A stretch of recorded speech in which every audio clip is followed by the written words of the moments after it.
Innal hamdalillah nahmaduhu wa nasta'inuhu wa nastaghfiruhu wa natubu ilaih wa na'udzu billahi min sururi anfusina wa min sayyiati a'malina man yahdihillahu fala mudilla lahu wa man yudlil fala hadiya lahu asyhadu an la ilaha illallah wahdahu la syarika lahu wa asyhadu anna Muhammadan abduhu wa rasuluhu sallallahu ala nabiyyina Muhammad wa ala alihi wa ashabihi wa man tabi'ahum bi ihsanin ila yaumiddin wa ba'd.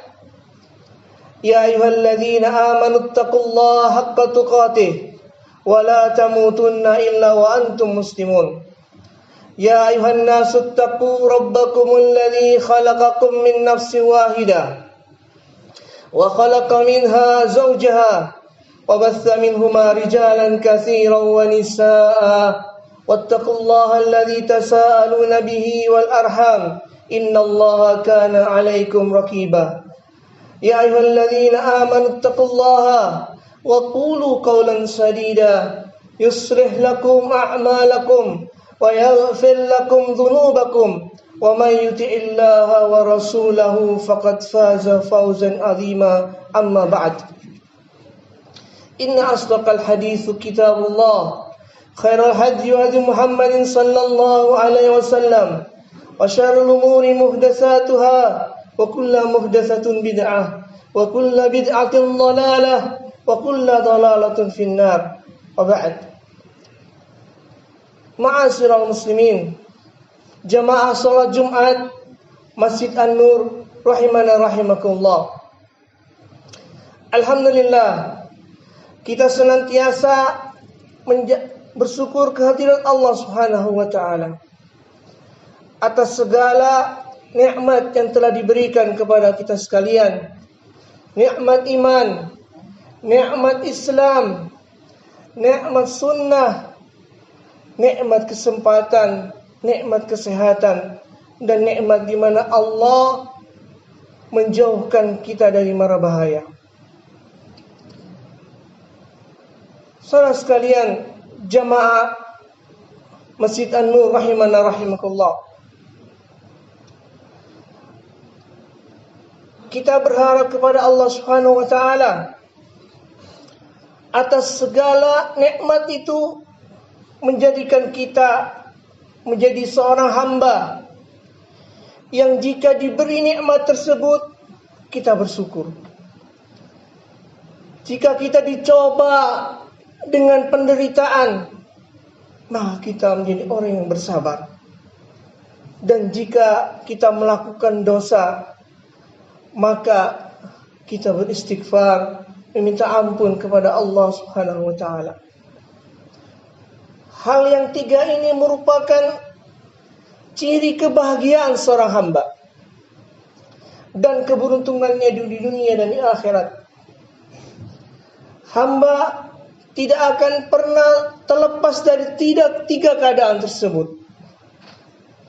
Selamanya dia akan berputar di antara ketiganya, yaitu jika diberi nikmat, ia bersyukur. Jika dia dicoba dengan sesuatu, dia bersabar. Dan jika ia melakukan perbuatan dosa, maka ia beristighfar. Yang pertama, jika diberi nikmat, maka ia bersyukur. Nikmat yang kita terima selama hidup. Selama hidup kita adalah dari Allah, dari pemberian Allah Subhanahu wa taala. Hal ini dijelaskan dalam firman-Nya, "Wa ma bikum min ni'matin faminallah."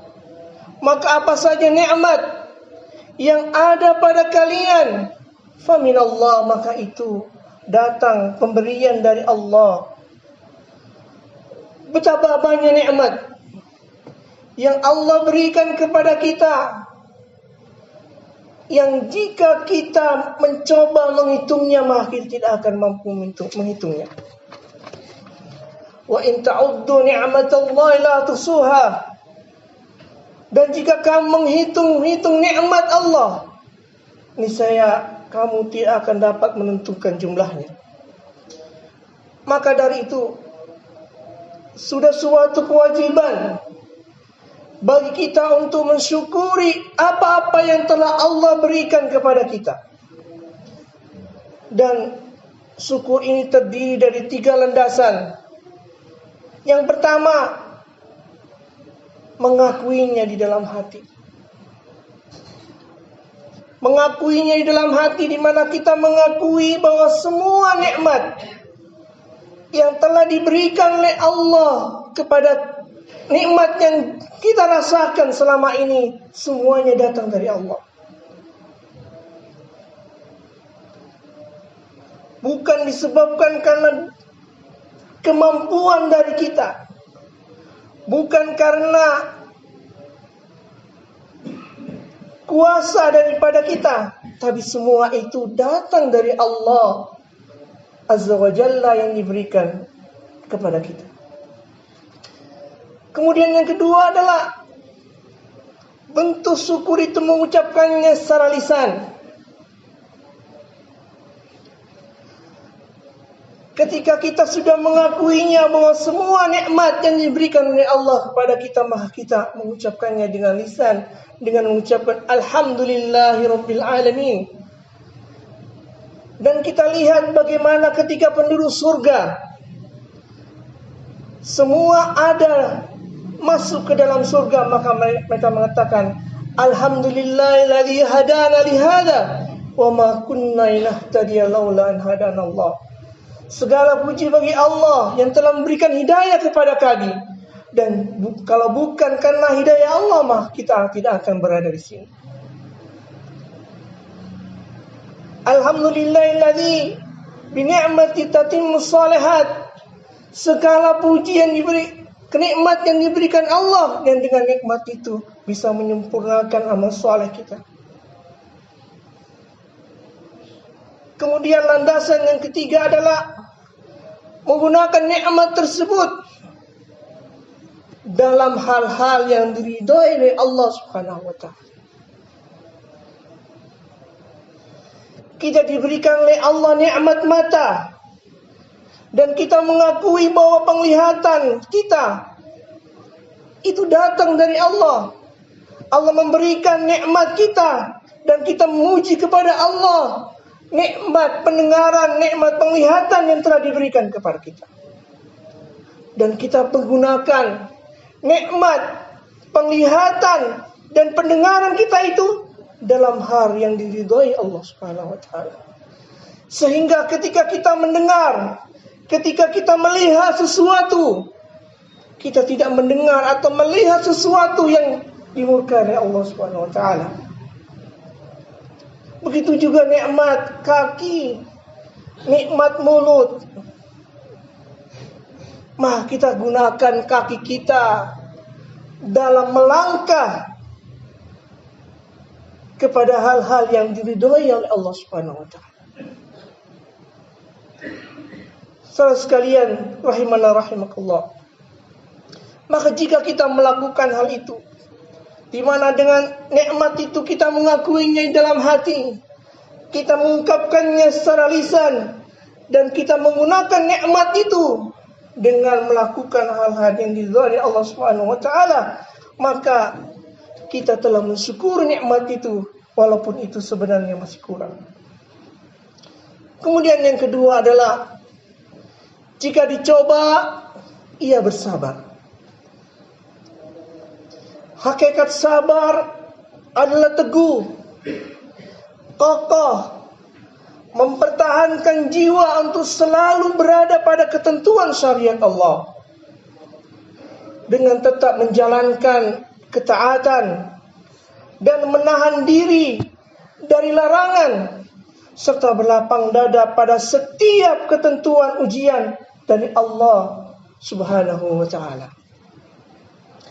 Maka orang yang bersabar akan senantiasa teguh,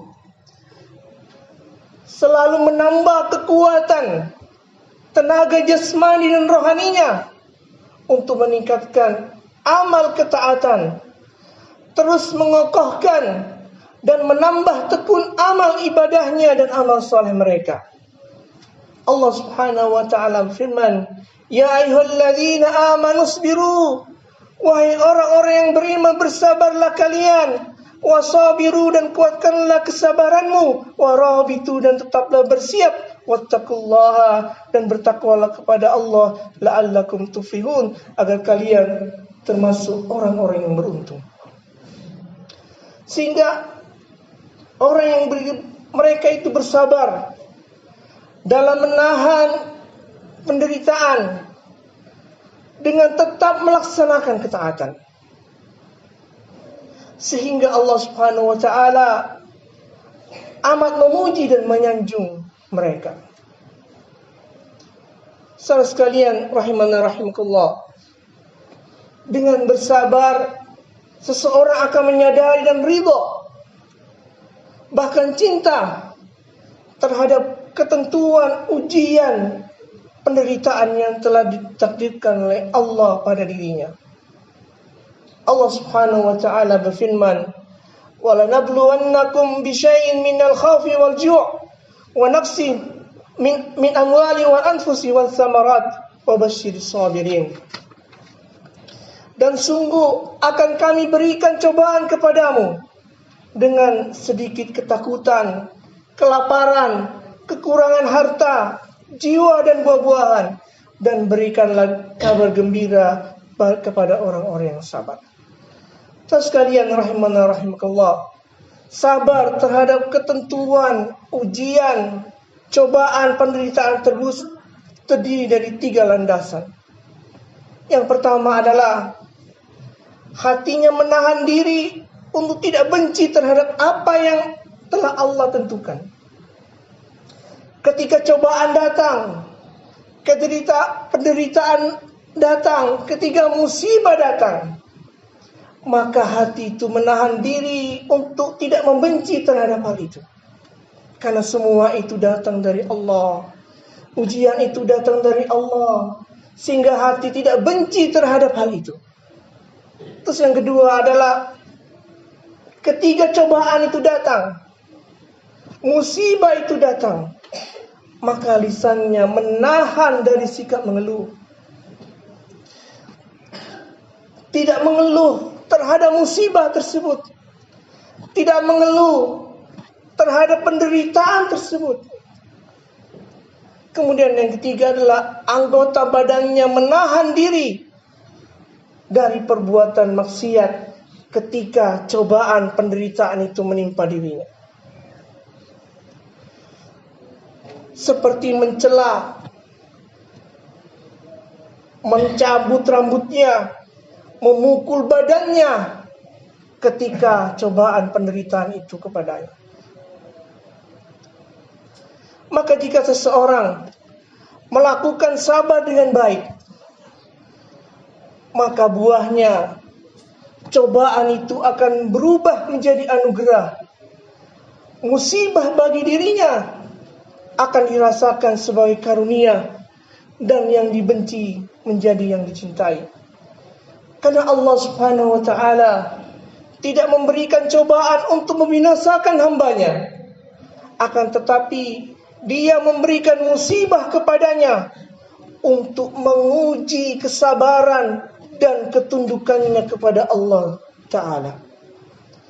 Karena penghambaan kepada Allah itu wajib, baik di saat orang susah, sempit maupun dalam keadaan lapang, di saat senang maupun dalam keadaan susah. Saudara sekalian rahimana rahimakumullah, perlu diketahui ibadah kepada Allah dalam hal yang dibenci menentukan ketinggian derajat hamba di sisi Allah Subhanahu wa taala. Contoh penghambaan kepada Allah ketika dalam keadaan senang. Orang wudu dengan air dingin pada cuaca yang sangat panas, dia tetap menyempurnakannya. Dan ketika dalam keadaan susah, cuaca yang sangat dingin, maka dia tetap menyempurnakan wudunya walaupun kondisi pada saat itu sangatlah dingin. Saudara sekalian rahimana rahimakumullah, Jika seseorang melaksanakan penghambaannya kepada Allah Ta'ala dalam kedua kondisi di atas, dalam keadaan susah, dalam keadaan senang, dia tetap berusaha untuk menjaga ketaatannya kepada Allah Subhanahu wa Ta'ala secara sempurna, maka dia termasuk hamba Allah Ta'ala yang diungkapkan dalam firman-Nya, "Alaisallahu bikafin abdahu." Bukankah Allah Ta'ala yang mencukupi hambanya? Kecukupan hidup yang sempurna akan terwujud bersama dengan penghambaan yang sempurna. Begitu pula kecukupan yang kurang terwujud karena penghambaan yang kurang. Maka jika dia mendapatkan sesuatu yang baik, maka bersyukurlah kepada Allah Ta'ala. Dan jika dia mendapatkan sesuatu yang tidak disenangi, maka bersabarlah karena kesalahan itu ada pada dirinya.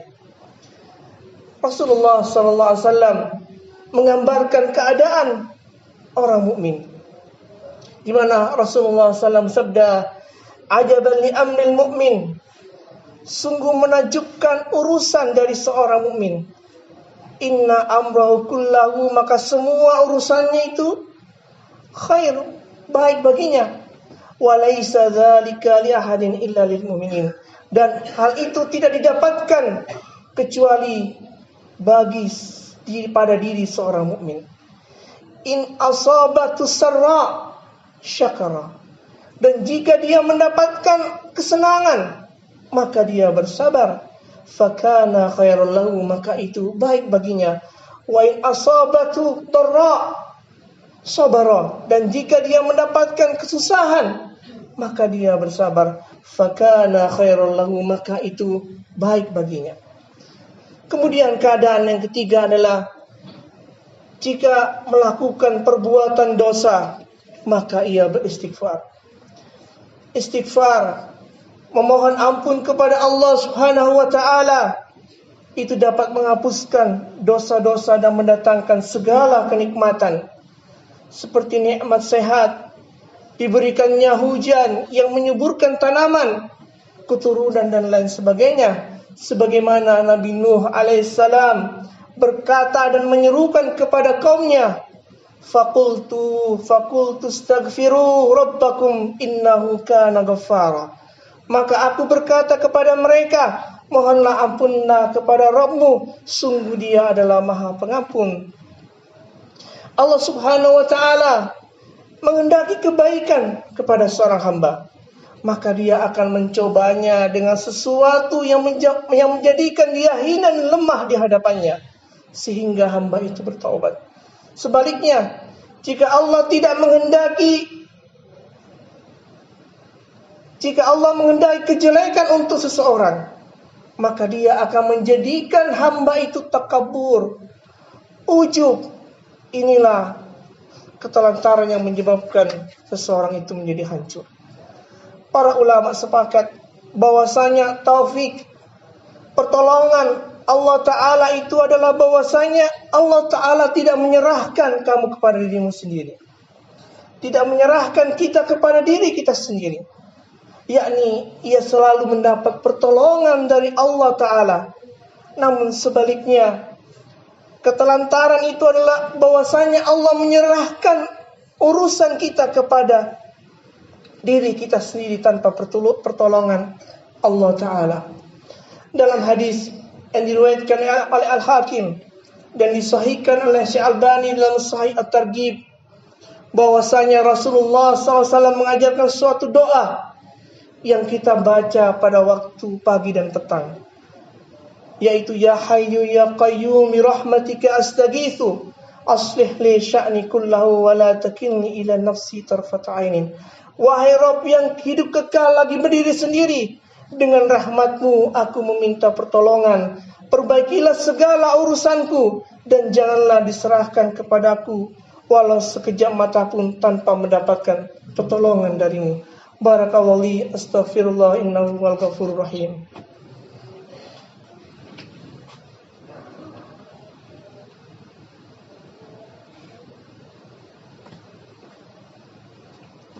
Alhamdulillahi Rabbil Alamin. Wassalatu wassalamu ala asrafil anbiya'i wal mursalin, wa ala alihi wa ashabihi ajma'in. Wa ba'd. Asyhadu an la ilaha illallah wahdahu la syarikalah wa asyhadu anna Muhammadan abduhu wa rasuluhu. Amma ba'd. Ma'asyiral muslimin, jamaah salat Jumat Masjid An-Nur rahimana rahimakumullah. Jika Allah menghendaki kebaikan lainnya bagi seorang hamba, maka akan diberi dua pengakuan untuk dirinya. Yang pertama adalah bahwa hamba itu akan mengakui karunia Allah Ta'ala yang begitu melimpah. Maka Allah Ta'ala singkapkan baginya tabir karunianya, kasih sayangnya, kebaikannya, kekayaannya, dan pujian untuknya. Terus yang kedua adalah hamba tersebut akan mengakui kehinaan dirinya, keluluhan hati, dan terus-menerus kembali kepadanya, serta perasaan membutuhkannya. Allah Ta'ala memperlihatkan kekurangan dirinya, kebodohannya, dan kelalimannya. Orang yang bijak akan selalu menempuh jalan Allah Ta'ala dengan dua keadaan ini. Maka dia tidak akan dapat menempuhnya dengan yang lain. Jika salah satunya tidak ada, maka seakan-akan dia seekor burung yang kehilangan satu sayapnya. Inilah makna sabda Rasulullah SAW dalam sebuah hadis yang diriwayatkan oleh Syaddad dan Buraidah radhiyallahu anhuma, yang disebut dengan Sayyidul Istighfar. Istighfar yang paling utama adalah bahwa seorang hamba mengucapkannya di waktu pagi dan petang. Allahumma anta rabbi la ilaha illa anta khalaqtani wa ana abduka wa ana ala ahdika wa'dika mastata'tu a'udzu bika min syarri ma sana'tu abu laka bi ni'matika alayya wa abu'u bi dhanbi faghfir li fa innahu la yaghfiru dhunuba illa anta. Kalimat abu laka bi ni'matika alayya, pengakuan atas karunia Allah Ta'ala, akan melahirkan rasa cinta kepada Allah Ta'ala. Wa abu'u bidhambi, pengakuan atas kekurangan diri, ini akan menimbulkan rasa hina dan ia bertaubat kepada Allah Subhanahu wa Ta'ala. Dan ibadah itu landasannya ada dua, rasa cinta yang penuh dan rasa hina yang sungguh-sungguh.